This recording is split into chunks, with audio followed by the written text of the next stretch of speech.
ज्योत्सना जी और उनके पति जीवन की सारी जिम्मेदारियां पूरी कर चुके थे। पैसे की कोई कमी नहीं थी, तो घूमना फिरना भी लगा रहता था। अरे बेटी के घर जाकर तो मजा ही आ गया, लेकिन विदेश से अच्छा तो देश ही लगता है। अब मन को चैन मिला। अरे लेकिन वहाँ की औरतें देखिए, कितनी फिट, स्मार्ट और चमकती हुई। आदत से तो बाज नहीं आओगे आप। अरे मजाक कर रहा हूँ यार। अच्छा मैं जरा बाजार होकर आता हूँ। पति बाजार जाता है, जहाँ उसे एक अजीब सी दुकान दिखाई देती है। अरे ये क्या बात हुई? अंदर आओ 50 के, बाहर निकलो 40 के। हम आपकी 10 साल उम्र कम करते हैं। अरे ऐसा क्या करते हैं भला? जरा अंदर जाकर ही देख लेता हूँ। अंदर एक सुंदर सी लड़की खड़ी होती है। सुंदरी जी, ये क्या दुकान है? जरा जादू हम पर भी तो चला दीजिए। यस सर, आपको हमारी एग्जीक्यूटिव एक डेमो के लिए अंदर ले जाएगी। आप अंदर जाएंगी तो आप खुद ब खुद समझ जाएंगी। पति अंदर जाता है, जहाँ सेल्स गर्ल मिलकर पति को नकली बाल, नकली दांत, रंग बिरंगी कपड़े के साथ रंगीन चश्मा लगा देती है। देखिए, अब खुद को शीशे पे देखिए और बताइए सर। हाय दयो, ऐसे तो मैं किसी हीरो से कम नहीं लग रहा। दे दो, सारा सामान पैक कर दो। पति खुशी खुशी वहाँ से निकल जाता है। घर आकर वो सारा सामान छुपा देता है। फिर अगली शाम, सुनो मैं वॉक पर जा रहा हूँ। इस वक्त? अरे नाती पोतों को वीडियो कॉल करके बात तो कर लो। अब हाँ, आकर करता हूँ ना, पक्का पक्का। पति बाहर जाकर सारा मेकअप करता है और मार्केट में घूमता है, जहाँ उसे एक स्मार्ट सी महिला दिखती है।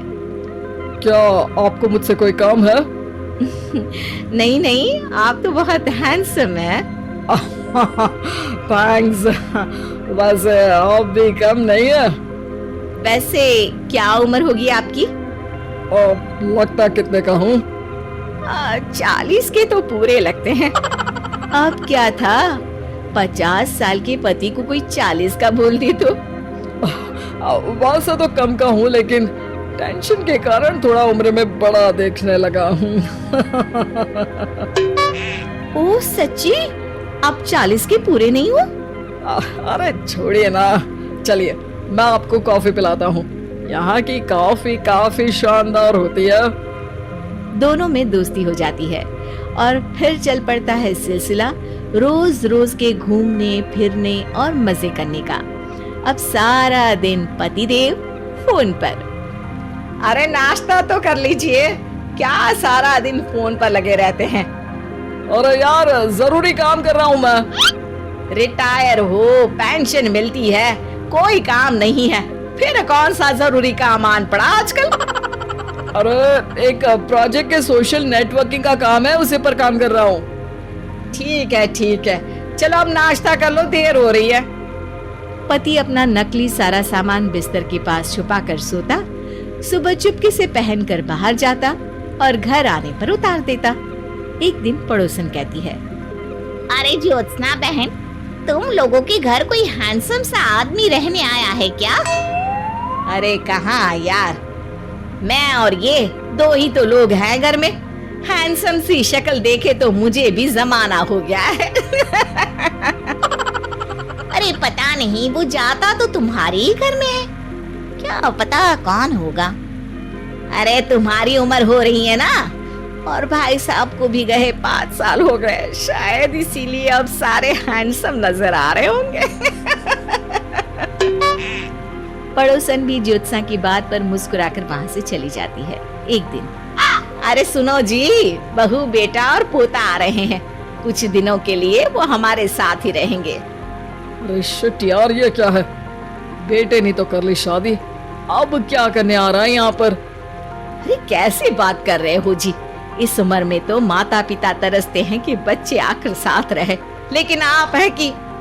अरे ठीक है ना, लेकिन अब देखो सभी व्यस्त है अपनी जिंदगी में, ये लोग आएंगे रहेंगे, कितनी डिस्टर्ब हो जाएगी लाइफ। कैसी बात कर रहे हो? अरे जैसे बहुत हैपनिंग है ना तुम्हारी लाइफ, तो जो बच्चों के आने से डिस्टर्ब हो जाएगी। अरे दिन काटने मुश्किल होते हैं, बच्चे आ जाएंगे तो थोड़ा दिन रात पता तो चलेगा। ओफो, ठीक है, लेकिन बोल देना कि ना कोई मेरे कमरे में आए, ना मेरी लाइफ पे दखल दे कि मैं कहाँ जा रहा हूँ, क्या कर रहा हूँ, समझी? खैर, वो दिन भी आ जाता है जब बहू, बेटा और पोता उन लोगों के घर आते हैं। एक दिन, माँ जी, आज मेड नहीं आई है तो मैं आप लोगों के कमरे में झाड़ू लगा देती हूँ। अरे नहीं बहू, वो तेरे पापा को ना पसंद नहीं है कि कोई उनके कमरे में जाए। तू छोड़ ना, मैं खुद ही लगा दूंगी। सास को समझ में नहीं आता कि आखिर उसके पति ने किसी को कमरे में जाने से मना क्यों कर रखा है। खैर, वो साफ सफाई करके बाहर निकल आती है, लेकिन कहते हैं ना, बच्चा तो अबोध होता है, उसे किसी बात का क्या पता। वो खेलते खेलते दादा के बिस्तर तक पहुंच जाता है और बाहर ले आता है दादा का वो सारा सामान जो वो लगाकर घूमते थे। ज्योत्सना की नजर उस सामान पर पड़ती है। वो बच्चे से पकड़कर कमरे में लाती है और पैकेट खोलकर देखती है। हाय रे दैया, ये क्या? लग रहा है कि आजकल ये प्रोजेक्ट नया मिला हुआ है।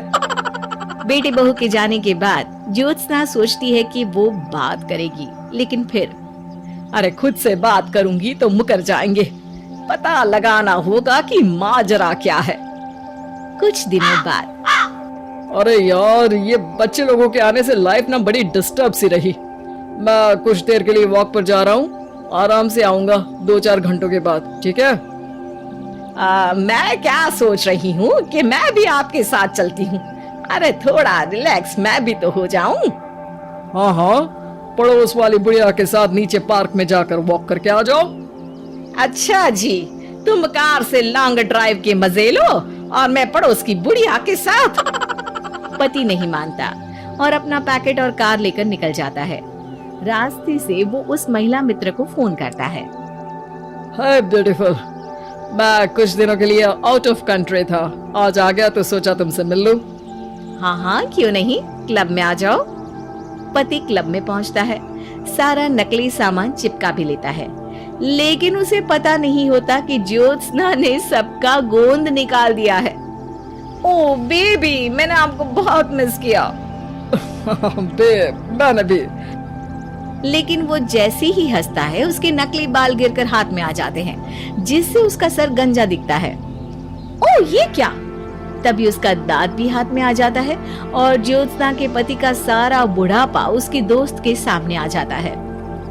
हे भगवान, अंकल जी कौन है आप? कैसी बात कर रहे हो अंकल? मैं तो तुम्हारा दोस्त हूँ। अरे पर हो तो अंकल ही ना। नकली दांत, नकली बाल और क्या क्या नकली है। पति को गुस्सा आ जाता है। वो महिला के बाल पकड़कर खींचता है, जिसके बाद उसका बाल भी उसके हाथ में आ जाता है और महिला के सारे पके बाल सामने आ जाते हैं।